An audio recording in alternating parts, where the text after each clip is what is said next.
Hey guys, continuing chapter 6 of Exhortation to Philosophy, Iamblichus' text. This is the final video on this chapter. Towards the end of the chapter, he summarizes previous chapters. And he says basically that it has been proven that philosophy is a science that can apprehend the highest good. And he also says it is also the highest good. And if you follow the previous videos, you see why. Because essentially it is the science of the good, what is good. And by understanding that more and more, we're able to do more and more good through everything else that we do. And he says, if we remember the previous chapters, philosophy is unlike other goods. Let's say wealth. Wealth is a good. But that good, wealth, you can use to hurt yourself. It can be taken away. You can lose it. It can be stolen, and so forth. And the same can be said about any other good. For example, physical body is a good if it's a healthy body. That can also be ruined. Philosophy is a different type of good and a unique one. It is indestructible. It cannot be lost. It cannot be stolen. And by this he means reason, wisdom. And unlike any other good, it brings pleasure from itself. Normally, to derive pleasure from a good, we have to use that good. So if you have wealth, money, as a good, to derive pleasure from that money, we need to use it somehow. Philosophy, wisdom, generates, if I understood it right from him, it generates pleasure from itself. And if we remember how philosophy, how wisdom works, how intellect works, is it apprehends things and it performs actions within itself of the things it apprehended. So there's like a cycle going on within the intellect. So it is constantly, by apprehending something, it is also engaging in that thing on a very practical level. That's kind of like a magical, incredible aspect of the intellect. So because it is essentially constantly performing and doing things, it is developing and generating pleasure. That's how I understand it in the person. It is kind of using itself in a way constantly.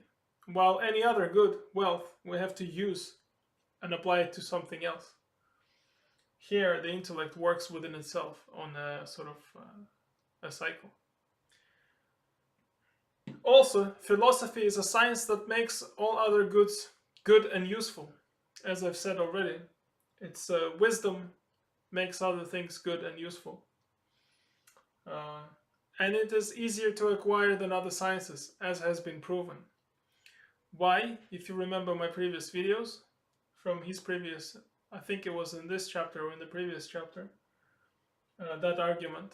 The argument is because philosophy is a study of principle things, study of causes, and there are fewer causes than there are effects. So by that argument, it is proven that it is easier to acquire philosophy as a science, to develop an understanding in it, than other sciences, because other sciences are the effects of the higher causes. And there's countless other sciences, if you think about it. But there's only few higher causes, so to speak, by comparison.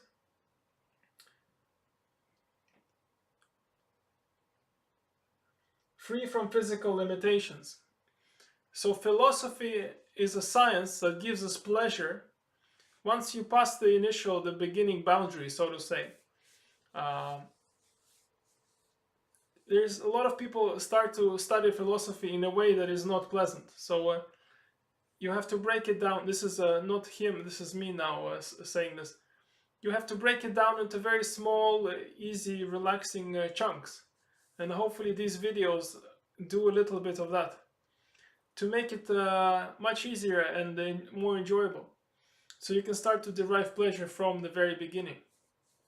Otherwise, people normally begin study philosophy by picking up a difficult text and then reading it, not understanding anything, and then they develop displeasure towards philosophy. So we need to present information in a different way.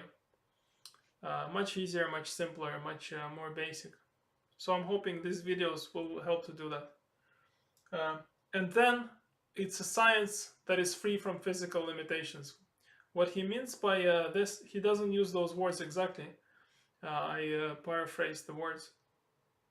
What he does say is that you can do philosophy anytime, any place, anywhere, and derive pleasure from it, because truth is always in front of you.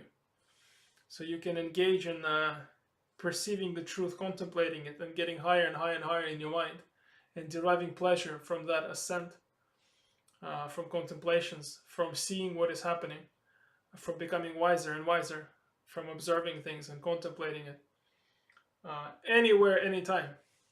And I think one of the, I don't think we had it before. Maybe it's in this, in the following chapters. He says something like, while some harvest is only harvested at a certain season, philosophy is something that gives fruit at all the seasons, all the time.